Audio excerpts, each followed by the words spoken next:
नमस्कार, आप देख रहे हैं दरभंगा तक, हमेशा सत्य की तलाश में। आपने लगातार जो चुनाव को लेकर एग्जिट पोल आ रहे हैं देखा है, और कई नेता इसकी वजह से बेड रेस्ट में चले गए हैं, क्योंकि जिनके पक्ष में आ रहा है वो खुशी मना रहे हैं, जिनके विरोध में है वो कहीं न कहीं बीमार दिख रहे हैं, सुस्त दिख रहे हैं। आज इस एग्जिट पोल का ऑपरेशन होने वाला है और हमारे तमाम जो चैनल के साथी हैं, हम यहाँ 3 चैनल को लेकर उपस्थित हैं और लगातार डिबेट के माध्यम से आपको खबरें परोस रहे हैं।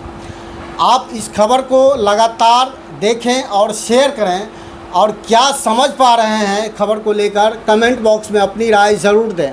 हमारे तमाम मेहमान आ चुके हैं और आज मैं कैमरे के पीछे से इस जो कार्यक्रम है, विशेष कार्यक्रम एग्जिट पोल का ऑपरेशन, वो हम कैमरे के पीछे से शामिल रहेंगे। के जो आंकड़े आए हैं, ख़ास करके जो मेन स्ट्रीम मीडिया हम कहते हैं, उस आंकड़ों के बाद एक अजीब सा जो है माहौल अचानक 2 से 3 दिनों में बदल चुका है। कहीं मायूसी है तो कहीं जो है वो जोश से लोग भर गए हैं। आज उसी चुनावी चर्चा के रुझानों पर हम लोग चर्चा करेंगे। हमारे साथ 2 ख़ास मेहमान हैं, दर्पण 24 न्यूज़ के जो है वो एमएच खान हैं, और हमारे साथ जो राजनीति विश्लेषक जो पॉलिटिकल एनालाइजर से शाहनवाज़ अहमद हैं। लेकिन उससे पहले अपने तमाम दर्शकों से एक अपील है, कल के 4 जून के नतीजे को लेकर के। कल 4 जून के नतीजे आने के बाद हम तमाम चैनल के तरफ से एक अपील है कि रुझान जिसके पक्ष में भी हो, संयम बरतना है। जीत को जो है वो दिल से जोड़ना नहीं है, ना हार को जीत दिल से जोड़ना है, बल्कि इसको जो है वो चुनाव को चुनाव के नज़र से देखना है। कहीं भी किसी तरह का कोई विवादित बयान नहीं देना है, ताकि किसी को जो है वो किसी भी तरह की तकलीफ़ पहुँचे। ये हमारे सामूहिक रूप में हमारे चैनल की तरफ से अपील है। चलिए, हम चाहेंगे कि एमएच खान साहब अपना भी परिचय दे दें, ताकि आप दर्शक आपको खुद से जान जाएँ। जी, सभी दर्शकों को नमस्कार। मैं एमएच खान, दर्पण 24 न्यूज़ से। आज हम लोग विशेषकर चर्चा करने बैठे हैं। देश में लोकसभा का चुनाव हुआ। लोकसभा चुनाव में बयानबाजी जिस तरह से हुई, जिस तरह से आकलन सभी पार्टियों ने लगाया, उसमें इंडिया गठबंधन ने भी एक आकलन लगाया। लेकिन इंडिया गठबंधन के आकलन के बिल्कुल विपरीत मेन स्ट्रीम की मीडिया जाकर के एग्जिट पोल दिखा रही है, जिससे इंडिया गठबंधन को आपत्ति भी है। और उसी एग्जिट पोल को हम लोग समझने और समझाने के लिए यहाँ बैठे हैं। हम लोग ये भी समझेंगे और समझाएंगे कि आखिर एग्जिट पोल जो दिख रहा है, ये दिखाया जा रहा है या दिख रहा है। हम और इसकी संचालन आगे करेंगे। जी, धन्यवाद। चलिए शुरुआत करते हैं। सबसे पहले हम अपने दर्शकों को ये समझाना चाहेंगे, कोशिश करेंगे कि एग्जिट पोल को आप समझिए कि एग्जिट पोल होता क्या और इस पर कितना भरोसा करना चाहिए। तो हम चाहेंगे कि हमारे जो राजनीति विश्लेषक है, आप सर बताइए हमारे दर्शकों को, ये एग्जिट पोल होता कैसे है, main stream media exit poll किस आधार पे करती है और उसमें कितनी सच्चाई है, हमारे दर्शकों को बताइए। नमस्कार, मैं शाहनवाज़ अहमद। मैं आपको एग्ज़िट पोल के बारे में बता दूं कि एग्ज़िट पोल को जिस तरह से हम लोग सीरियस ले लेते हैं कि एकदम एग्ज़िट पोल आ गया तो मतलब चुनाव का परिणाम आ गया, ये कहीं उलट हो सकता है। ठीक है, कई मामलों में देखा गया है कि एग्ज़िट पोल कुछ था और रिपोर्ट कुछ और आया। कभी फेवर में भी अगर एग्ज़िट पोल आया तो कहीं 10 सीट बढ़ के भी आ जाता है। ठीक है, और कहीं कहीं पूरा मामला ही पलट जाता है। तो आजकल आप exit poll door to door वाला एग्ज़िट पोल है नहीं। ठीक है, बड़े बड़े सर्वेयर हैं चैनल के, जिनको चैनल से अच्छा खासा अमाउंट मिलता है, तो वो उतना मेहनत नहीं करते हैं कि जितना ग्राउंड पे जाके एग्ज़िट पोल लेना, पब्लिक का ओपिनियन लेना, बैठ के अपना काम, अपना डेटा शीट वो एक पब्लिक रुझान के हिसाब से बनाते हैं। ठीक है, एक बकेटिंग करते हैं, कुछ लोगों को लेते हैं, कुछ चैनल आपस में मिलके एक सर्वे एक जारी कर देते हैं एग्ज़िट पोल। तो हम लोग को इतना ज़्यादा अति उत्साहित नहीं होना चाहिए कि एग्ज़िट पोल में कुछ आ गया तो चलिए अब ये पत्थर की लकीर है, पीछे नहीं हो सकता। और कुछ एग्ज़िट पोल देखिए, सत्ता में जो पार्टी रहती है तो कुछ एग्ज़िट पोल ऐसे भी होते हैं जो सत्ता को खुश करने में लगे होते हैं, ताकि बाद में उनको उसका कोई खामियाजा भुगतना ना पड़े। बाकी आगे हम लोग चर्चा करेंगे एग्ज़िट पोल का सच पूछे तो हम लोग पोस्टमार्टम मतलब करेंगे। हाँ बिल्कुल, हमारे कार्यक्रम का भी नाम है कि एग्जिट पोल का पोस्टमार्टम। एक्चुअली है क्या चीज़ कि सर आपने जैसा कि बताया कि एग्जिट पोल जो अभी तक हम लोग ये मान करके चले, हम खान साहब से भी समझना चाहेंगे कि एग्जिट पोल जो होता था, मेन स्ट्रीम मीडिया ऐसा करती थी कि हर लोकसभा में जा कर के तकरीबन 500 से 1000 लोगों से बातचीत करती जी, थी, उसको उनसे सैंपल कलेक्शन आकलन लेती थी और उसके बाद उस आधार पे एग्जिट पोल तैयार किया जाता था। लेकिन अगर इस बार लोकसभा के चुनाव की बात करें, मैंने कई लोकसभा में अपने जो सहयोगी से बात किया तो पता ये चला कि किसी भी लोकसभा में किसी मेन स्ट्रीम मीडिया के लोग निकले नहीं हैं। हालांकि मैं दावे के साथ नहीं कह सकता हूँ कि बिल्कुल नहीं, लेकिन जो मेरे प्रथम दृष्टया लग रहा है कि वो निकले ही नहीं हैं। तकरीबन 20 से 25 लोगों से तो आपने पूछा है, ठीक जी, है? बिल्कुल। अभी आपको कितने लोगों ने बताया कि सी वोटर या एक्सिस का कोई भी एक भी आदमी ने बहरहाल, तो इसमें जो तथ्य है कि भाई एग्जिट पोल के लोग जो main stream media exit poll कराने गई है वो कैसे करा ली। सवाल ये उठता है, एनडीओ को बढ़त दे रही है, इंडिया को लूज दे रही है। हालांकि हम लोग किसी के पक्ष में नहीं है, लेकिन फिर भी रुझानों पे सवाल तो ज़रूर उठता है। हम एमएच खान से समझना चाहेंगे कि इस एग्जिट पोल को कैसे कराया गया है और इसके कराने के का जो तरीका है उस पर क्या सवाल नहीं उठता है। देखिए, दरअसल बात यह है कि एग्ज़िट पोल जो आज चल रहा है, कई दिनों से चल रहा है, मामला यहाँ ये नहीं कि एग्ज़िट पोल का सैंपल कलेक्शन करना चाहिए था, लेकिन ये सैंपल कलेक्शन हुआ या नहीं हुआ ये एक सवाल है। लेकिन जानकारी के मुताबिक ऐसा कुछ दिख नहीं रहा, हमारी व्यक्तिगत ये जानकारी है, नहीं दिख रहा है। दूसरी बात ये, अब जो चैनल्स जो बता रहे हैं कि एग्ज़िट पोल में एनडीए का बढ़त है, इंडिया कम सीट ला रही है, ये उनका आकलन कई रिपोर्टर्स ये बतलाते हैं कि हम जब मतदान हो रहा था उस समय जब हम वहाँ गए और उस समय जो बात की है हमने वोटर से, उस वोटर का जो रुझान आया उसके आधार पे ये एग्ज़िट पोल भी बनता है। उसको ये लोग रिकॉर्ड सैंपल मान ले, सैंपल मान ले या फिर उसी के आधार पे ये बना ले, ये भी एक मामला है। तो उसके आधार पे देखा रहे हैं। अब होता है क्या कि कई लोग ऐसे भी होते हैं जो होशियार लोग कहिए, वो देख करके बात करते हैं, वोट किसी और को देते हैं, जब वो निकलते हैं बाहर तो कुछ और बोलते हैं। अगर कोई समर्थक किसी दल का मिल गया, अगर उसको वो वोट नहीं किए हैं तो उन्हीं का नाम बोले हाँ आपको ही वोट किए हैं। क्योंकि क्या कि समाज में रहना है लोगों को, समाज में रहना, समाज को जोड़ने के लिए ये उनका अपना हाँ, ये है। अगर ये व्यक्तिगत हाँ, क्योंकि मतगणना जहाँ पर मतदान होता है वहाँ पे सभी दल के लोग होते हैं और उसके बाहर जो होते हैं सब दल के पर्ची बांटने वाले लोग होते हैं बाहर, तो वहाँ कम खुश करने के लिए समाज में रहने की ऐसी बात होती है। लेकिन जब सैंपल कलेक्शन के लिए चैनल्स या जो एग्जिट पोल करवाते हैं, उसका रिजल्ट निकालते हैं, वो लोग जब जाते हैं जैसे सी वोटर वगैरह हो गया, तो उन लोग को अपने हिसाब से डोर टू डोर जाते हैं या किसी चौक चौराहे बैठ के बात करते हैं, वहाँ से रिकॉर्ड करते हैं। ये वाला जो परिस्थिति है ये बदल गया। इस बात को तो हम लोग आपके साथ जुड़ के आपसे काफ़ी वोट के बाद ही हमने ये तय किया था कि इस बार हम लोग चारों तरफ ये ध्यान रखेंगे कि सी वोटर चाहे एक्सिस का या कोई भी सर्वेयर वोट ये सैंपल कलेक्शन करने के लिए आता है तो हम लोग इस पर आप खास के इस बात पर निगरानी रखे हुए थे। तकरीबन 2-4 गाँव में इन्होंने ये खबर रखा था कि आप हमको बताइएगा अगर कोई आते हैं तो जी, इनका रिपोर्ट तो निगेटिव में आ रहा है। बिल्कुल। चलिए सबसे पहले हम अपने दर्शकों को अपने माध्यम से भी बता दें कि एग्जिट पोल एक्चुअली में मेन स्ट्रीम मीडिया ने क्या दिखाया है, उसके बाद फिर इस एग्जिट पोल के पोस्टमार्टम करेंगे हम लोग कि इसकी सच्चाई क्या है। तो सर आप सबसे पहले आपका बिहार का जो आपका एग्जिट पोल का आंकड़ा है वो क्या बिहार में आज तक ने जो अपना दिखाया है चैनल पे, तो वो तकरीबन एनडीए को लोअर एज में 29, अपर एज में 33 सीट दे रहे हैं, ठीक है, बिहार में जी। इंडिया को 7, लोअर में 7, अपर में 10 पे समेट के रख रहे हैं, ठीक है, और अदर्स में 2, ये आज तक 7-10 आज तक का है, ठीक है। इंडिया टीवी तो इनसे भी एक कदम पीछे रह गए हैं, लग रहा है ऐसा होर लगी हुई है कौन कितना पीछे रहता है, ठीक है। इन्होंने लगभग इंडिया को 5 से 6 सीट पे समेट के रख दिया है बिहार में जी, और आरजेडी के खाते में ये सिर्फ 3 सीट दे रहे हैं। मतलब ये तेजस्वी का जादू नहीं चला, मतलब कि वो लगता है कि तेजस्वी घर से निकले ही नहीं है, 3 सीट मतलब ऐसे ही, वो तो आरजेडी को बिना निकले भी 2-3 सीट आ जाना है, तो इतना मेहनत क्यों कर रहे हैं तेजस्वी जी? ठीक है आगे और बाकी भी मैं बताऊंगा, ठीक है। अब आप चलिए हम एमएच खान से समझना चाहेंगे कि देश का जो एग्जिट पोल है आपके पास क्या आंकड़े हैं कि मेन स्ट्रीम मीडिया देश को लेकर के क्या एग्जिट पोल क्या हमारे दर्शकों को बताइए। देखिए, मेन स्ट्रीम मीडिया से पहले हम लोग जो बताएंगे जो सर्वे करती है, खास करके CNX हो गया, वो इंडिया गठबंधन को 109 से 139 तक दे रही है, एनडीए को 371 से 304 और अन्य में 28 से 38 है। एक्सिस माई इंडिया दे रहा है आपको 131 से 166 इंडिया गठबंधन को, एनडीए को 361 से 401, अदर्स में जा रहा है 8 से 20। न्यूज़ 24 दे रहा है 91 इंडिया गठबंधन को, और एनडीए को दे रहा है 308 और अदर्स में 29। उसके बाद हम लोग आते हैं सी वोटर जो बहुत ही फेमस है, वो इंडिया गठबंधन को 152 से 182 दे रहे हैं, एनडीए को दे रहे हैं 353 से 383, अदर्स में 4 से 12। न्यूज़ 18 जो प्रचलित चैनल है वो इंडिया गठबंधन को दे रहा है 125 से 140, एनडीए को 355 से 370 और 42 से 52 अदर्स में। आज तक की बात करें 122 से 157, एनडीए को दे रहा है 298 से 335।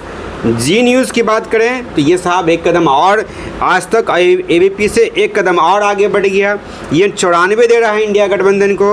उसके बाद एनडीए को 377 दे रहा है।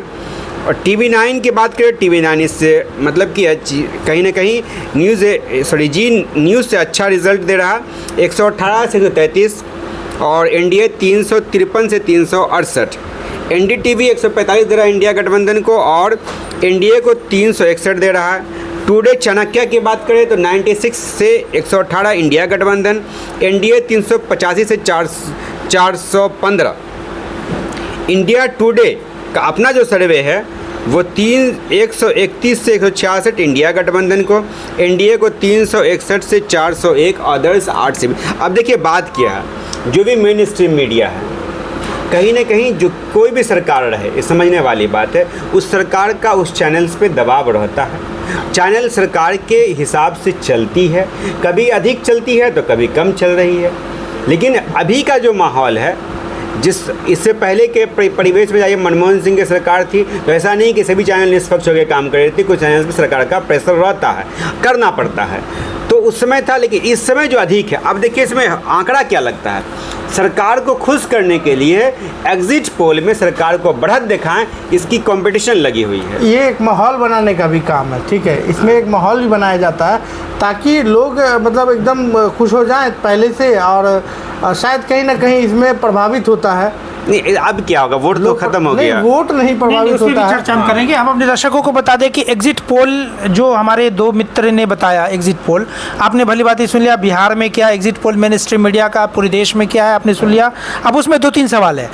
एग्जिट पोल पर लगातार सवाल उठ रहे हैं, कई ऐसे देश के बड़े राजनेता हैं जिन्होंने ट्वीट करके इस पर सवाल खड़ा किया है। अब सवाल क्या, हमारे सहयोगी मित्र बताएंगे। कई जगहों से ये सूचनाएं मिल रही हैं कि वहाँ कांग्रेस ने जो है वो कम सीट पर अपने उम्मीदवार को खड़े किए थे, जबकि कुछ ऐसे मेन स्ट्रीम के चैनल है वो आप जितने भी संख्या थी उससे ज़्यादा वो दिखा रहे हैं। तो हम शाहनवाज साहब से हम समझना चाहेंगे कि आप बताएं क्या सच्चाई है। जी हाँ, इसमें क्या है ना कि एबीपी ने भी ये गलती की, ठीक है, जहाँ 5 सीट है लोजपा का, वहाँ उन्होंने 6 को जिता दिया। बाद में उन्होंने आज शायद माफ़ी भी मांगी है कि एआई की गलती थी। तो मतलब आप एआई पे डिपेंडेंट है या फिर आप अपने शायद तेलंगाना तमिलनाडु में भी ऐसा हुआ कि कांग्रेस ने 9 जगह उम्मीदवार को खड़ा किया। बिहार के इसमें बात कर रहा हूँ, तो ये जहाँ 5 सीटें वहाँ आप 6 को दिखा रहे हैं, जहाँ तेलंगाना में होना कुछ है कुछ और सीट, वहाँ कुछ और दिखा रहे हैं। तो फिर आपकी तैयारी क्या है, मतलब आप शोर शराबा सिर्फ कर रहे हैं, सत्ता पक्ष को खुश कर रहे हैं, या फिर आप एग्जैक्ट डेटा पे बात कर रहे हैं। चलिए हम एमएच खान साहब से भी फीडबैक लेंगे, लेकिन उससे पहले अपने दर्शकों को एबीपी का एक बिहार के हिसाब से, बिहार का ही सर्वे है एग्जिट पोल का, 33 सीट बिहार में सीधे एनडीए को डायरेक्ट उन्होंने दे दिया, ठीक है। 7 सीट इंडिया गठबंधन को दे रहे हैं, अदर में उन्होंने एक भी नहीं रखा है। मतलब कि आप थोड़ा सा पप्पू यादव का भी ख्याल कर लेते, कम से कम हिना साहब है उनका ख्याल कर लेते, 1-2 सीट तो कम से कम आपको देना ही चाहिए था अदर्स में। देखिए दे रहा है। जी बिल्कुल, अपने दर्शकों को बता दें कि एग्जिट पोल के इस पोस्टमार्टम कार्यक्रम में 2-3 सवाल ज़रूर है जिसका जवाब किसी के पास नहीं है। पहला सवाल कि अगर ये एग्जिट पोल सही है तो जहां कांग्रेस ने कम उम्मीदवार खड़े किए हैं वहां वो ज़्यादा जीतता हुआ कैसे दिखाई दे रहा है। बिहार में भी चिराग पासवान मात्र 5 जगहों पे खड़े हुए हैं, तो कुछ ऐसे मेन स्ट्रीम चैनल हैं उन्होंने अपने एग्जिट पोल पे 4 से 6 उम्मीदवार को जीतता हुआ दिखाई दे रहे हैं। अब सवाल तो उठेगा ना किसकी निष्पक्षता बे कि आपने एग्जिट पोल किस आधार पर तैयार किया। और खान साहब एक दूसरा सबसे बड़ा सवाल है कि बहुत सारे एग्जिट पोल को लोकसभा के नाम नहीं सही से बता पा रहे हैं। पूर्णिया का क्या नाम बताया था? पुरुलिया बता दिया पुरुलिया था बताया। वो एक्सिस के अच्छे सर्वे माने जाते हैं। अब ये जब आप एग्जिट पोल तैयार करने जाएंगे और सही तरीके से धरातल पर आपने एग्जिट पोल तैयार किया होगा तो उस लोकसभा का क्षेत्र का आपको नाम तक सही से नहीं मालूम है तो आपके एग्जिट पोल पर तो सवाल उठना लाजमी है। चलिए हम खान से समझना चाहेंगे जो एग्जिट पोल तैयार किए गए उस पर कितना भरोसा किया जाए। हालांकि रुझान तो कल आ जाएंगे लेकिन फिर भी 24 घंटे अभी भी बचे हुए हैं, लोगों की धड़कनें बढ़ी हुई है। इंडिया गठबंधन वालों का जो है वो मोरल थोड़ा सा डाउन हो गया, वो निराश और हताश बने हुए हैं, जबकि एनडीए वाले काफ़ी खुश हैं। इसकी सत्यता पर कितना भरोसा किया जाए, हम दोनों आदमी से एक एक लाइन सच में समझना चाहेंगे। देखिए, जो भी एग्जिट पोल आता है वो एक अनुमानित डाटा होता है, ये सटीक नहीं होता है। हाँ, कभी कभी ऐसा भी होता है कि उसी अनुमानित डाटा सटीक में साबित हो जाता है, रिजल्ट भी उसी के अनुकूल आता है, कुछ सीटें के आसपास रहती है। लेकिन कभी कभी ऐसा भी हुआ है, ऐसी बात नहीं कि जो एग्जिट पोल आ गया उसी पे उतना ही रिजल्ट आएगा, ये भी सही नहीं। दिल्ली में तो सीधे पलट गया, कई बार पलटा है, दो बार। शीला दीक्षित की सरकार, जमी हुई सरकार, ठीक है, उस वक्त भी सर्वे जब केजरीवाल नए आए थे उस टाइम में भी सर्वे देखिए, आप पलट के पीछे का देखिएगा तो पता चलेगा कि कहीं से भी वो कांग्रेस को उतना ज्यादा नुकसान नहीं पहुंचा रहे थे। दोबारा में भी और उस टाइम में तो सीधे पलट गया मामला। वही हाल आपको पंजाब में भी हुआ था, पंजाब को भी याद कीजिए विधानसभा चुनाव की। तो एग्जिट पोल सटीक नहीं है, एग्जिट पोल अनुमानित डाटा।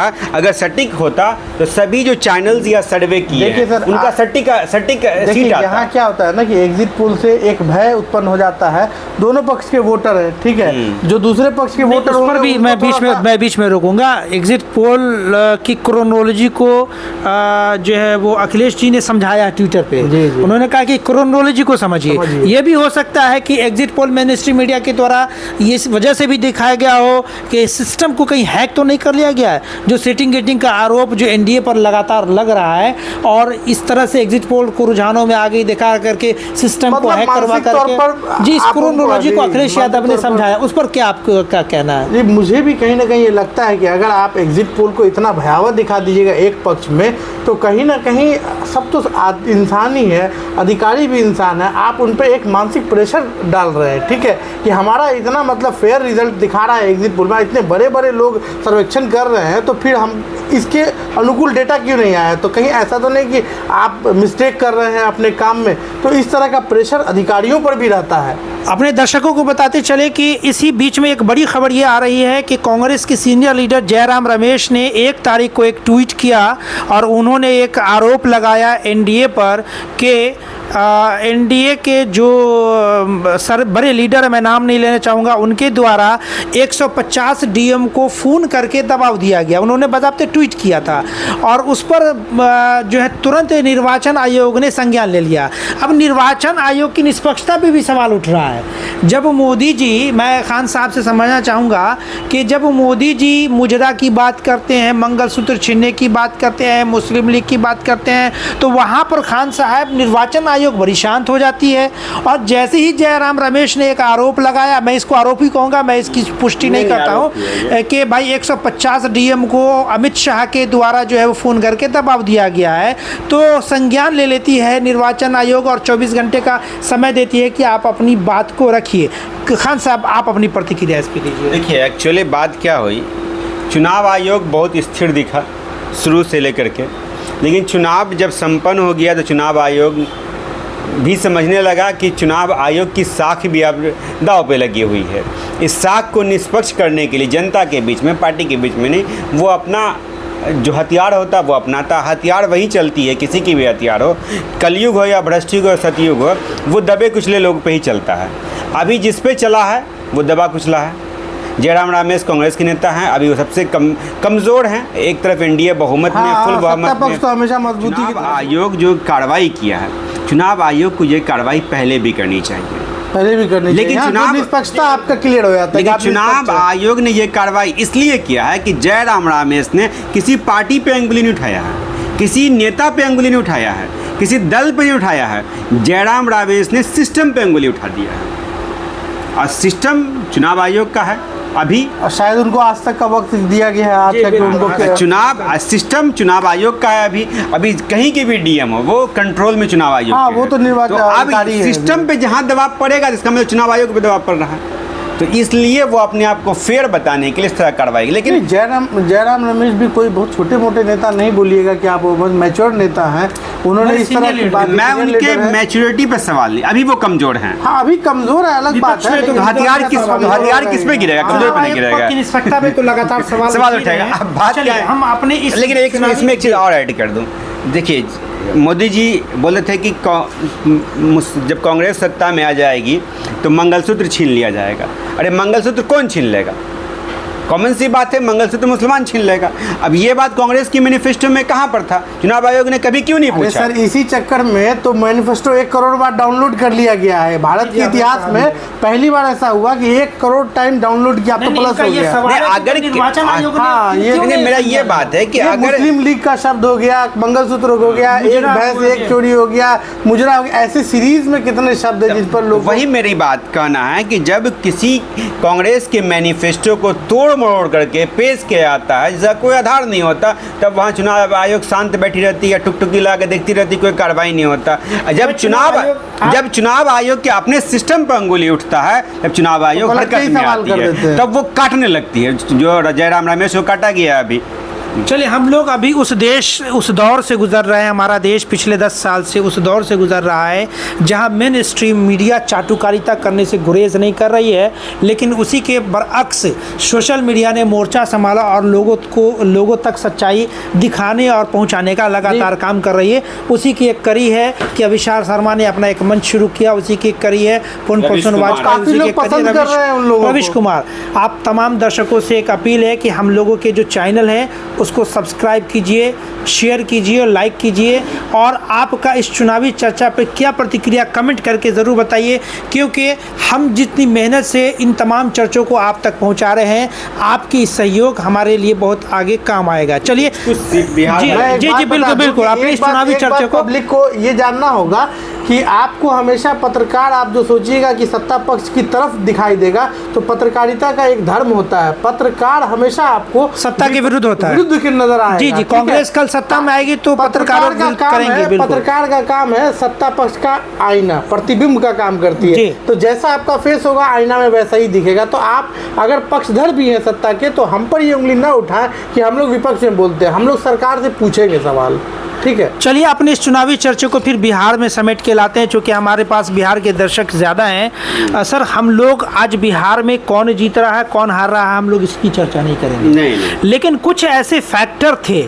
जिसकी सच्चाई जानना चाहेंगे और उससे एग्जिट पोल का क्या कनेक्शन है उसको कंपैरेटिव तरीके से हम लोग समझना चाहेंगे। सबसे पहला सच्चाई, आप दोनों हमारे मेहमान हैं, मुझे बताइए कि आपको जिन जिन जगहों पे एनडीए ने या इंडिया गठबंधन ने अपने प्रत्याशी को कंटिन्यू किया, दोबारा उसी को रखा, क्या उन जगहों पर एंटी इनकम्बेंसी फैक्टर बना या नहीं बना? आपसे एक लाइन में और आपसे एक लाइन में समझना चाहेंगे। कुछ सीटों पर एंटी इनकम्बेंसी के चांसेस हैं जिस पे बहुत ज़ोर आजमाइश की गई है इसको देखते हुए, क्योंकि वहाँ के नेता बहुत प्रबल थे और बहुत दिनों से भाजपा का दामन या एनडीए का दामन थाम के रखा था। उन सीटों पर काफ़ी ज़ोर आजमाइश की गई प्रत्याशी के द्वारा भी। एक वजह बन रहा ज़रूर बनेगा, दोनों ही पक्षों के लिए सवाल सर, हम आपसे खान साहब भी अपनी प्रतिक्रिया देखिए। एक सबसे बड़ा सवाल है कि जिन जिन जगहों पर एंटी इनकम्बेंसी का माहौल बना वहाँ ये एग्जिट पोल वाले हर जगह जीतता हुआ दिखाई दे रहे हैं, ये सबसे बड़ा आश्चर्य की बात है। खान साहब आप बताइए। देखिए, एंटी इनकम्बेंसी तो थी, जो ये प्रत्याशी रिपीट हुए एनडीए की ओर से, खासकर क्योंकि कांग्रेस और आरजेडी की सीट थी ही नहीं, तो प्रत्याशी रिपीट तो हुआ एनडीए का ही। तो अब एंटी इनकम्बेंसी का मामला, जैसे कि तो हम लोग दरभंगा में बैठे हुए हैं, दरभंगा ले लीजिए, गोपाल जी ठाकुर यहाँ संसद, एंटी इनकम्बेंसी ज़बरदस्त थी। लेकिन ये बात भी इसको दरकिनार नहीं कर सकते हैं कि एंटी इनकम्बेंसी के बाद भी जो उसके वोटर्स हैं बीजेपी के, जेडीयू का तो कम मानिए, और ये पासवान समुदाय एलजेपीआर के वोटर्स हैं, वो कहीं ना कहीं एंटी इनकम्बेंसी के बाद भी गोपाल जी ठाकुर को वोट दिए। मैं वहाँ आ रहा हूँ जहाँ आप जाना जाता है, उसके बाद ये वोट किए। लेकिन इसी वोट की सेंधमारी इंडिया गठबंधन ने किया, इनकी वोट में भी सेंधमारी हुई है। ये नहीं कह सकते जितना वोट उस समय मिला है गोपाल जी ठाकुर को, उतना वोट इस बार भी मिले अगर जीतते हैं तो। नहीं मिलेगा, नहीं हमारे मिलेगा। दर्शकों को सेंधमारी हुई है। बताइए कि बिहार में एंटी इनकम्बेंसी फैक्टर बना या नहीं बना। अब आप मैक्सिमम हमारे जो सहयोगी मित्र इन्होंने जो एग्जिट पोल दिखाया कि आज तक वाले और उन लोगों ने बिहार में 5 से 6 सीट 7 सीट दे रहे हैं, तो सवाल ये उठता है कि मैक्सिमम जगहों पे वो कैंडिडेट जीत रहे हैं। तो एंटी इनकम्बेंसी, मैं एग्जिट पोल की सत्यता पे सवाल उठाता हूँ। मेरा एग्जिट पोल की सत्य पे। चलिए दूसरा सवाल लेते हैं। मोदी मैजिक नहीं चला, ये आप भी जानते हैं, हम भी जानते हैं। तो मोदी मैजिक नहीं चला, यानी कुल मिलाकर के ये समझ में आया कि जो एमपी ने थोड़ा सा भी काम किया है वहाँ पर जीतने के चांसेस बन रहे हैं, और जहाँ पे बिल्कुल किसी भी एमपी ने काम नहीं किया वहाँ जीतने के चांसेस नहीं बन रहे हैं। हम लोगों का जो निष्कर्ष निचोड़ है, आपसे एक लाइन में समझना चाहेंगे कि जब फिर भी मोदी मैजिक काम नहीं किया, मतलब मोदी मैजिक काम नहीं किया, तो फिर ये एग्जिट पोल वाले ये 35 सीट और 37 सीट के हाथ से दिखा रहे हैं। नहीं, मैं आपके इस बात से इत्तेफाक नहीं रखता हूं कि मोदी मैजिक काम नहीं किया। मोदी मैजिक की जो लहर 19 में थी या 14 में थी, वो लहर नहीं थी, लेकिन कुछ ना कुछ मोदी मैजिक है जो काम किया। आपकी प्रतिक्रिया? जी हाँ, मैं भी आपको ये बता दूं, देखिए क्या है ना, मोदी जी लाइमलाइट से नीचे आते ही नहीं है, ठीक है। हमेशा मीडिया में बने रहते हैं, ठीक है, किसी भी तरीके से हो, चाहे वो पूजा स्थल पे जाके हो, चाहे वो विदेशों की यात्रा करें, तो पब्लिक के नज़र से उतना डाउन होते ही नहीं है, तो हमेशा वहीं पे आपको नज़र आएंगे। तो थोड़ा मैजिक कम हुआ है, कुछ कारण इसके पीछे बहुत सारे कारण है, ठीक है, लेकिन एकदम से आप कहिएगा कि मैजिक चला ही नहीं, तो ये तो हम नहीं मानेंगे। और आप बिहार के इसमें आइए, बिहार के संदर्भ में आपको मैं बोल दूं कि बिहार में अभी हमारे जो इंडिया गठबंधन के लोग हैं, चाहे तो उसमें तेजस्वी हो चाहे बाकी लोग हों, उनको खोने के लिए कुछ भी नहीं है, ठीक है सर। पाने के लिए कुछ ना कुछ तो है, बहुत कुछ है, ठीक है।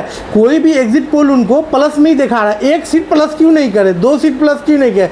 तो ये भी एक पॉजिटिव साइन है कि आप 2-4 सीट प्लस करके दिखा रहे हैं, तो इसका मतलब उनका तो कुछ ना कुछ अस्तित्व है यहाँ पर इस चुनाव में। तो आपकी भी बात थोड़ी मैं लूँगा और उनकी बात भी लूँगा। दूसरी बात ये भी है ना कि अगर तेजस्वी यादव को किसी ने दिखा दिया 5 से 6 सीट, तो ये 6 सीट किसकी आ रही है? उसकी तो नहीं थी, उसकी तो नहीं थी, तो एनडीए की थी। एनडीए का 5 सीट लूज हो रहा है। ये घटत में सबसे बड़ा चूज है ये तेजस्वी का 17 महीना, तेजस्वी का 251 सभा, ये सब नहीं चला क्या मोदी मैजिक के सामने? ये मैं आपसे समझना चाहूँगा। अगर मोदी मैजिक कह रहे कि हावी है, और ये दावे जो है तेजस्वी की तरफ बार बार तेजस्वी हर बयान में ये दे रहे हैं कि चौंकाने वाले आंकड़े देंगे, तो आपकी अगर मैं बात मान लूँ कि सर की मैं बात मान लूँ कि मोदी मैजिक चला, तो इसका मतलब है कि मैं आपका दोनों ही तरफ से कह रहा हूँ। ऐसा नहीं कि 100% मोदी मैजिक चल ही गया या नहीं ही चला है। एक ग्रे एरिया होता है, एक डार्क, एक लाइट, एक ग्रे एरिया होता है, ना ब्लैक है ना व्हाइट है। अब ये ग्रे एरिया में चले गए मोदी जी, ठीक है। एक बात तो स्पष्ट समझ लीजिए कि एक तरफ बड़े बड़े नेता, देश के नेता बिहार में दौरा कर रहे थे, जेपी नड्डा हो, अमित शाह हो, नरेंद्र मोदी हो, रविशंकर प्रसाद हो, या कोई भी हो, छोटे बड़े सारे। लेकिन उसी के विपरीत आई है इंडिया गठबंधन की ओर से, तो एक 34 साल का लड़का बैटिंग कर रहा था, एक अकेला बैटिंग वो कर रहा था, मुकेश सहनी थे साथ में, लेकिन मुकेश सहनी का फैक्टर कुछ काम नहीं करने वाला। तेजस्वी यादव अकेला बैटिंग, कुछ ही सीट पर कांग्रेस के नेता आए, प्रचार किए, अब अकेला ये बैटिंग कर रहा था। अगर ये 5 सीट लाता, जबकि मेरा अनुमान कुछ और है, वो अभी नहीं बताऊंगा कि कितने सीट आ रही है इंडिया गठबंधन को और एनडीए को, ताकि वो लोग देखिए, मेरा अभी बताऊंगा, इसी के लास्ट में बताऊंगा। मेरा एक मानना है कि तेजस्वी भी नहीं चाहते थे कि कांग्रेस उतना खुल के साथ में आए, ठीक है। एक होता है गठबंधन में है, आप कभी कभी गठबंधन की 1-2 पार्टी को थोड़ा बैकफुट पे भी रखा जाता है। आप नेशनल वाइज आप ठीक दिख रहे हैं, ठीक है, लेकिन बिहार की पॉलिटिक्स थोड़ी, बिहार यूपी की पॉलिटिक्स थोड़ी अलग टाइप की है, कारण है। देखिए, तो आप डायरेक्ट आप उनको सामने नहीं ला रहे थे, सामने नहीं आने, फ्रंट में खुद हुए ओपनिंग बल्लेबाजी कर रहे थे। उसमें क्या कांग्रेस बहुत जगह प्रचार नहीं की, बहुत प्रचार नहीं कर पाई, उसके पीछे कारण है चुनाव जैसे प्रारंभ हुआ, सुर ताल सजने लगा उसका, कांग्रेस का जो अपना अकाउंट था उसको फ्रीज कर दिया गया। अब पैसा आपके पास नहीं रहे, कितना खुद किएगा आप? लिमिट में ही रहिएगा ना, बचत करके हिसाब किताब से चलना, ये एक मेन कारण है। दूसरी बात ये है कि जाहिद साहब बता रहे थे कि किसको कितना सीट आ रहा है, ये हम लास्ट में बताएंगे, दर्शक हमारे इलाज में समझेंगे। 2-3 मुद्दे यार जिसमें हम लोग चर्चा कर ले जल्दी। वोटर शांत थे, तो जो एग्जिट पोल के रुझान दे रहे हैं, अगर उन्हीं वोटर ने, तो वोट तो उन्हीं वोटर ने किया होगा जो शांत थे। तो जिस तरह से 2019 में कूद के वोटर चौक चौराहों पे जय मोदी तय मोदी, अब की बार हर घर मोदी मोदी, सरकार, घर घर हर घर मोदी। मोदी, तो वही वोटर इस मर्तबा शांत है और वही एग्जिट पोल दिखा रहा है कि मोदी सरकार आ रही है। तो फिर शांत के पीछे वजह क्या हो सकती है, क्या आप अनुमान लगा देखिए, रहे हैं? हाँ, शांत वोटर ही इसमें फैक्ट करते हैं काम। क्या अंदाज लगा रहा है? वोटर के शांत होने के पीछे वोटर क्या शांत, कारण हो कुछ सकता है? वोटर ऐसे हैं जिनका पैमाना मिला नहीं, जो उन्होंने उम्मीद रखी वो हुआ नहीं। देश की स्थिति उनको वो भी देख रहे हैं, ठीक है, कि इस तरह देश कितना तरक्की कर रहा है, कितना ये विकास हो रहा है। एक लाइन एक काठ की हांडी बार बार नहीं चढ़ती है, ठीक है। एक बात पे आप कितना बार वोट लीजिएगा। अब पिछले बार जो शाइन इंडिया था, मेक इन इंडिया था, बहुत तो सारा कहीं ना कहीं आप इस बात को एडमिट कर रहे हैं। हम तो बोल रहे हैं, तो फिर 50-50 कहाँ आप एग्जिट पोल से फिर इसका कंपेयर कीजिए। एग्जिट पोल एक अलग ही एग्जिट पोल के बारे में मैंने आपको बोल दिया कि एग्जिट पोल जब भी सत्ता में कोई भी सरकार अगर रहेगी तो उनके आगे पीछे, आपने बोला ना कि कभी कांग्रेस भी सत्ता में थी, तो आप पलट के देखिए तो एग्जिट पोल कभी उनके भी फेवर में आया करता था। तो एग्जिट पोल को आप भी इतना सीरियस ना लें, ठीक है, हम भी ना लेते हैं। और नहीं, हमारे दर्शक ने इतना ले लिया है कि बहुत सारे लोग बेड पकड़ लिए, बिस्तर पकड़ लिए। बहुत लोग कमेंट कर रहे हैं कि भाई ये क्या हुआ, नहीं किया। नहीं, तो इस अरे तरह से सर, मैं बिस्तर आपको पकड़ने की बता दूं जरूरत कि नहीं है। हमें पर्सनली बहुत सारे लोगों ने बताया कि मैं 2 रातों से सोया नहीं हूँ। कुछ लोग कह रहे हैं जी, कि जी, तबीयत जी। खराब हो गई है, हमारे प्रत्याशी आ रहे हैं, हमारी सरकार नहीं बन रही है, हमारी सरकार बन रही है, तरह तरह की बातें। इसमें वास्तविकता है जी। शांत वोटर्स कहाँ थे? आपका सवाल ये था, शांत वोटर क्यों कूद गए, क्यों नहीं वोट करने जी, का? बिल्कुल। सवाल आपका जायज़ है। वोटर्स 2 तरह से होते हैं। एक कोर वोटर्स होते हैं जिसे कट्टर हम लोग कहते हैं। हर दल का अपना अपना कट्टर वोटर वो सब होता मालूम है है, सर। अब वो रहेगा ही। हाँ, बिल्कुल। एक होता है सेकुलर वोटर्स। इस बार एक और वोटर है, इस बार एक और वोटर है, शर्मिंदा वोटर भी है। अच्छा, कुछ वोटर ऐसे हैं जो बता नहीं रहे हैं, बोलते हैं कि हम पिछले बार दिए थे, इस बार हम नहीं, हम तो बताएंगे नहीं। वही सेकुलर वोटर्स क्या सोचते हैं? सेकुलर वोटर्स को सेकुलर नहीं, मेरे हिसाब से आप न्यूट्रल कर दीजिए, हम लोग सेकुलर कहते हैं। जी। सेकुलर वोटर्स का क्या सोच सकता है? जिस उम्मीद आकांक्षा के साथ हमने वोट किया, वो धर्म जात पात ये नहीं देखते ये हैं। नहीं देखते। वो सरकार से विकास की बात करते हैं। आपने क्या रोजगार दिया, क्या काम किया, इस पे जो आकलन पे फिट नहीं होते हैं ना, तो वो लोग शांत हो जाते हैं। अब वही, तो शांति के पीछे क्या वजह? और शांत जब होते हैं, वोट किसको क्या शांति? आप देखिए, शांत में कुछ वोटर टूटे हैं बिहार में। टूटे हैं किसके तरफ? रोजगार की तरफ। रोजगार का वादा कौन करे? तेजस्वी यादव कर रहे थे। और कुछ वोटर्स जो तेजस्वी यादव के, मतलब लालू प्रसाद यादव के शासनकाल से नाराज थे, इस बार भी वोट कहाँ गए हैं? वो नोटा में गए हैं। इस बार नोटा की प्रतिशत बढ़ेगी, ये भी आकलन है। वोट परसेंटेज भी तो कम हुआ है सर। जी, अब वोट प्रतिशत भी कम हुआ है, कुछ लोग गए ही नहीं केंद्र पर। अब बात आता है कि एग्जिट पोल के आने से कई कॉम्पैरेटिव बातें हम करें कि हाँ, अगर आप- एग्जिट पोल दिखा रहे हैं कि एनडीए वापस आ रही है, वही वोट के आधार पे मैं कर रहे आपको हैं। बता रहा हूँ, जी। एग्जिट पोल की आप बात करें तो कुछ लोगों की तबीयत खराब होगी, कुछ लोग बहुत विचलित परेशान भी है, और चौक चौराहे पर खुशखबरी बंटने लगी। ये भी कहिए ना कि कुछ प्रत्याशियों की भी हालत खराब हो गई है। ये छुपाने वाली बात नहीं, खबर तो ये भी आ रही है, कई प्रत्याशी बेड पकड़ चुके हैं। अब मामला यहाँ ये बोलते, प्रत्याशी जब एग्जिट पोल को इतना सेंसिटिव ले रहे हैं तो आम जनता तो लेगी ही। चलिए अगले सवाल की तरफ बढ़ते हैं। सर, बिहार का लोकसभा चुनाव में एक सबसे बड़ा फैक्टर है जिस पर किसी की निगाह नहीं गई होगी, और वो थे शिक्षक। शिक्षक ने एक मर्तबा, जो टीचर है बिहार के, वो एक बहुत बड़ा फैक्टर इस चुनाव में बनेंगे, ये मेरी गारंटी है। और वो फैक्टर के पाठक को लेकर के बनेंगे। पाठक को लेकर। आपका क्या अंदाजा लगता है? आप अपनी हमारा प्रतिक्रिया भी यही दीजिए अंदाज शिक्षक को है सर, लेकर के। कि पाठक की जो जिस तरह से, अब वो उनका मामला है कि किस तरह से वो चला रहे हैं, ठीक है, लेकिन इन लोगों का कहना है कि हमारा दमन हो रहा है, शोषण हो रहा है, ऐसी बहुत सारी बात कर रहे हैं जिसके वजह से बहुत खिलाफ भी है। तो के पाठक के से खिलाफ होना से के पाठक का डायरेक्ट तो कुछ नुकसान कर नहीं सकते हैं। जी, जी, तो नुकसान कहाँ करेंगे? जेडीयू सरकार का। का- जी, बिल्कुल। जेडीयू किसके साथ है? एनडीए के साथ है। तो जब जेडीयू एनडीए के साथ है तो जेडीयू का बदला निकालने के लिए कहीं ना कहीं आप वो वोट के शक्ल में हो। बाकी मैं बताना नहीं चाहूँगा। संक्षिप्त में खान साहब से भी फिर अपनी बात नहीं, बात आपकी शिक्षकों का क्या रोल नहीं, है आपका बिहार के सवाल सही है। शिक्षकों का क्या रोल होगा? शिक्षक का जो भी रोल होगा वो सरकार जो सत्ता है उसके विरुद्ध होगा। सिंपल सा ये बात है, इसे समझने की क्या बात है? सर, मैं आपको बता दूं, विरोध का तरीका कि पूछ रहे हैं। मैंने सर, विथ ड्यू रिस्पेक्ट, मैंने पूरे बिहार के शिक्षक संघ के नेताओं से मैंने बात किया।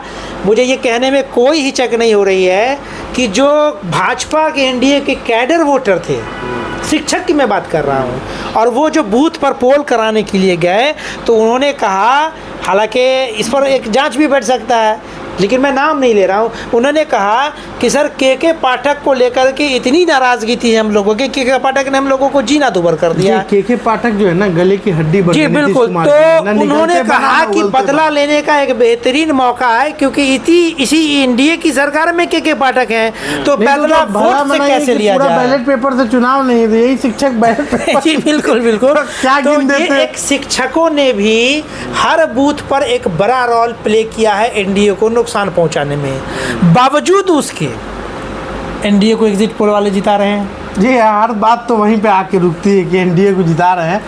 मेन कारण आपको तो पहले ही बता दिया गया कि सरकार सत्ता का प्रभाव रहता है, अब वो रहेगा, यूं ही नहीं चला जाएगा। बहुत प्रभावित हैं हमारे मेन स्ट्रीम मीडिया से। नहीं बिल्कुल। हम एग्जिट पोल, चूंकि हमारे कार्यक्रम का नाम ही है एग्जिट पोल का पोस्टमार्टम, सवाल ये उठता है कि जो मेन स्ट्रीम मीडिया किस आधार पर एग्जिट पोल तैयार कर उनको हम ऑथेंटिक माने, किस तरह से ऑथेंटिक माने, जो ऐसा लगता है कि मतलब कि नींद में उठ के कुछ भी पढ़ रहे हैं, उस तरह का मतलब जो मन में आया वो कर दिया। ऐसा लग रहा है कि प्रिंट करके कहीं से मिल गया है, आप उसको बोल दीजिए, क्योंकि करोड़ों लोग देखते हैं। चलिए हमारे सहयोगी मित्र हैं। बात को समझिए, आपने प्रिंट से अच्छा सवाल उठाया। इसी क्रोनोलॉजी को समझाया अखिलेश यादव, ट्विटर पे उन्होंने पोस्ट किया है कि ये जो एग्जिट पोल था ये तैयार बहुत पहले हो चुका था, और उस तैयारी को केवल 1 तारीख के बाद अमली जामा 1 तारीख के बाद पहनाया गया। उन्होंने कहा है कि ये बजाते सूची बनाई गई थी, सूची बना के प्रस्तुत दिया गया, उसके बाद यहाँ ये तैयार की, ये 2 तारीख को शुरू हो। चाणक्य नीति बोला, चाणक्य नीति कहिए इसको। ये अखिलेश यादव की क्रोनोलॉजी बता रहा हूँ। और दूसरी बात ये भी है कि अब करेंगे क्या लोग। लेकिन एक चीज़ और समझिए, मोदी जी जो बोलते थे 400 पार, वो किसी भी एग्जिट पोल में 400 पार नहीं दिख रहा है। नहीं, वो तो जुमला होता है, क्योंकि क्या होता है ना, साइकोलॉजिकल ब्रेन वॉश करना रहता है पार्टियों को। आप आखिरी दिन तक नहीं बोल सकते कि हमारा कैसे बोलेंगे। अगर कुछ वोटर ऐसे होते हैं जो साइलेंट, जो जाहिद भाई ने चर्चा किया साइलेंट, कुछ वोटर ऐसे होते हैं जो देखते रहते हैं कि कौन जीतने जा रहा है, किसका पलड़ा भारी है, चलो उसी को वोट दे। खान साहब ने कुछ जी इस पे देखिए, एक बात है, आप बोलते हैं कि जुमला होता है, जुमला कौन देता है बताइए? जुमला कौन दे सकते हैं? एक आदमी, इंसान, मानव। मोदी जी बायोलॉजिकल नहीं आए है ना यहाँ। तो अरे भाई अवतार है, जुमला कैसे दे सकते हैं? कॉमन कमाल से बात कर रहे हैं। मैं इसलिए उनकी बात पर विश्वास कर रहा हूँ कि वो बायोलॉजिकल बर्थ हम लोगों जैसा उनका नहीं हुआ। हम लोगों को कमेंट नहीं करना जी। आप अपनी तरफ से रुझान बताना चाहते हैं हमारे दर्शकों को कि आपके क्या आकलन है? एक लाइन में एग्जिट पोल संक्षिप्त में बता दीजिए, शॉर्ट टाइम में। जहाँ तक मेरा बिहार का अनुभव है, तो उस बिहार के लेवल में बात करूँगा कि मैं जहाँ तक सोचता हूँ, बिहार में तेजस्वी यादव की जिस प्रकार रैलियाँ हुई है, जिस प्रकार पब्लिक ने मूव किया है और जिस प्रकार का मैनिफेस्टो लाया गया, इसके अनुकूल जो इंडिया गठबंधन है 15 प्लस माइनस में ही रहेगा। मतलब आपके हिसाब से इंडिया 15 प्लस माइनस में रहेगा, कुछ घटती भी रहती, कुछ बढ़ती। मैं इसके साथ साथ आपको एक बात भी बता दूं कि 16 सीटों पर जेडीयू को उतारा गया, ठीक है, एनडीए के द्वारा जेडीयू को सीट दी गई, ठीक है। तो लेकिन एक बात पर आप ध्यान रखिएगा कि जहाँ जहाँ भाजपा अपना चेहरा यूज़ नहीं कर सकती, कुछ ऐसे भी सीट है जो सेकुलर बोले जाते हैं कि वहाँ क्या किया गया, जेडीयू को उतारा गया। लेकिन जेडीयू की छवि जो है नीतीश कुमार के इधर से उधर जाने पर पहले से धूमिल हो चुकी है, ठीक है। जनता अब उन पर विश्वास डायरेक्ट नहीं कर रही है, ठीक है। कुछ वोट का नुकसान जो है ना जेडीयू के उस सीट पर लड़ने से भी हो रहा है, तो भाजपा के लोग भी विश्वास नहीं कर रहे हैं। आपका व्यक्तिगत आकलन क्या है? मेरा ये व्यक्तिगत आकलन है कि जितना 16 सीटों पर जेडीयू को जहाँ जहाँ दिया गया है, सिर्फ वहाँ इनकी कमजोरी दिख रही है, ठीक है। मतलब काफी सीट लूज कर रहे हैं। एनडीए को कितना आएगा? एनडीए को कुल मिला के आप एनडीए को मतलब मान लीजिए आपकी 17-18 सीट तो एनडीए को जी और बाकी बचा हुआ इंडिया को 1-2 मैं मार्जिन लेके चल रहा हूँ। मैं भाई एबीपी न्यूज़ हम लोग नहीं है, ठीक है। हम लोग थोड़ा सा एक दो अदर को भी देखिए। आप देखिए, इसमें जाहिर साहब एक चीज़ और थी, आप अपनी बात बताइएगा। वो क्या होता है कि हम लोग तो बात की एनडीए की, लेकिन यहाँ जो 2-3 सीट थी अदर्स में, 3 सीट अदर्स में थी, उस पर चर्चा करना बहुत ज़रूरी है। जी ये 3 सीट अगर जीत करके जाता है, जहाँ जीतने की संभावनाएं अधिक है, ये भी वहीं जाएगा। आगे देखिए, पूर्णिया से पप्पू यादव हैं, सिवान से हिना साहब हैं, कराकाट से पवन सिंह हैं। पवन सिंह बीजेपी के नेता कह लीजिए, कार्यकर्ता कह लीजिए, उनको क्यों लड़वाया, क्यों उन्हें लड़ने दिया गया, कार्रवाई नहीं हुई। झंझारपुर से गुलाब यादव है, ये 3-4 देखिए सीट 4-5 सीट ऐसा है कि जो चेहरे जिनको लोग जानते हैं, ऐसा नहीं कि मतलब उठे खड़े हुए हैं वोट काटने का। इसमें 3 फेमस सीट है, पूर्णिया, सिवान, काराकाट। अब ये 3 सीट पे भी 2 सीट कंफर्म मानिए कि अदर्स जीत रहा है। सिवान देख लीजिए, इसी पे आप जो बोल रहे हैं कि हमारे मेन स्ट्रीम मीडिया कैसे दे रहे हैं, अब इसी पर मेरा आपसे सवाल, ये आपके सवाल पर ही सवाल है कि अदर को आप कहीं कहीं गायब भी कर देना है, 0-0 कर दे रहे हैं। बिल्कुल। चलिए अपने दर्शकों को संक्षिप्त में बता दें कि आज के हमारे चुनावी चर्चा का जो मूल उद्देश्य था, उसका कार्यक्रम का हमने नाम ही रखा था ये एग्जिट पोल का पोस्टमार्टम। देखिए घबराने की बात नहीं है, चुनाव के नतीजे जो भी आएंगे उसको हंस करके उसको स्वीकार करना सभी लोगों को, लेकिन 4-5 चीज़ें ऐसी हैं जिस पर आपको संतुष्टि मिल जाएगी इस एग्जिट पोल को लेकर के। 10 से 12 घंटे का समय अब बचा है नतीजे आने में। पहला चीज़ ये है कि एंटी इनकम्बेंसी एक फैक्टर बना जिसको दरकिनार करके एग्जिट पोल तैयार कर लिया गया। मोदी मैजिक नहीं चला, जो 2019 में चला था वो नहीं चला, जिसको मेन स्ट्रीम मीडिया मानती भी है, बावजूद उसको नज़रअंदाज करते हुए एग्जिट पोल को तैयार कर लिया गया। तीसरा, वोटर शांत थे। 2019 के चुनाव में कूद के वोट कर रहे थे, जय मोदी, हर हर मोदी, घर घर मोदी, और इस मर्तबा शांत थे। तो जब वोटर शांत थे फिर भी उसके जो है बड़ा एग्जिट पोल जो है उसी फेवर में तैयार कर लेगा। और सबसे अंतिम जो है वो है शिक्षक। बिहार के शिक्षक अंदरूनी तौर पर इतने नाराज़ है के पाठक को लेकर के कि ये तय है कि एनडीए की लुटिया वो डुबा देंगे, और इसको दरकिनार करके एग्जिट पोल वालों ने एग्जिट पोल तैयार कर लिया है। अब इन 4-5 चीज़ों को जब आप सोचेंगे तब थोड़ी देर के लिए आपको मन में संतुष्टि मिलेगा, शांति मिलेगी 10 से 12 घंटों के लिए कि अब रुझान के आने का फाइनली हम इंतज़ार कर ले। चलिए हमारे सहयोगी मित्र कुछ बात करना चाहेंगे, जी आप बताइए। ये आखिरी में मैं आपको कहूँगा कि हम लोग चुनावी कार्यक्रम देखते हैं, काफ़ी उठापटक हुई, ठीक है, अब निर्णय आ गया, चुनाव का परिणाम भी आ जाएगा, सरकार बनती है, बिगड़ती है, आती है, जाती है, लेकिन हम लोग एक बात पर ध्यान रखें कि हम लोग को धरती के ऊपर भी ध्यान देना पड़ेगा। हमारी धरती तप रही है, धरती बीमार है, और इसका इलाज हमारे ही पास है। हम लोग बहुत अनदेखा कर रहे हैं। आने वाली नस्लें हमारी किस तरह सर्वाइव करेगी? हम लोग तो जैसे तैसे काट लेंगे, लेकिन हम लोग आगे क्या छोड़ के जाएंगे, इस पर हम लोग पूरी तरह से काम करें। धरती को बचाने के लिए पेड़ ज़रूर लगाएं। हम लोग सरकार से भी अपील कर रहे हैं, और लगातार हम लोग इस पे अब एपिसोड भी करेंगे कि हम लोग सरकार से ये आग्रह करें कि अब पेड़ को कंपलसरी कर दें। जैसे मकान बनाते हैं हम लोग, शौचालय के लिए जगह छोड़ते हैं, तो अपना किचन के लिए जगह छोड़ते हैं, अदर स्पेस के लिए जगह छोड़ते हैं, लेकिन एक पेड़ के लिए जगह नहीं छोड़ते हैं। और दूसरा फैक्टर वाटर रिचार्ज सिस्टम हम लोग का बिगड़ गया है, ठीक है। पूरा हमारा जो मोहल्ला है, सड़कें हैं, रास्ते हैं, कोने कोने में लगातार पीसी सड़क का निर्माण हो रहा है। उस सड़क का भी हम लोग को विरोध करना है। जहाँ तहाँ वाटर रिचार्ज सिस्टम को हम लोग एक्टिव करने के लिए अनुरोध करेंगे लोगों से भी और सरकार से भी। आगे हम लोग जो है आपको विस्तृत चर्चा करेंगे इस पर, लेकिन ध्यान रखिए, आप धरती का ध्यान आप ही रख सकते हैं। धन्यवाद। दर्शकों से मैं अनुरोध करूँगा कि एग्जिट पोल प्रत्येक चुनाव के बाद ऐसे ही आती हैं, उसके बाद रिजल्ट भी आता है।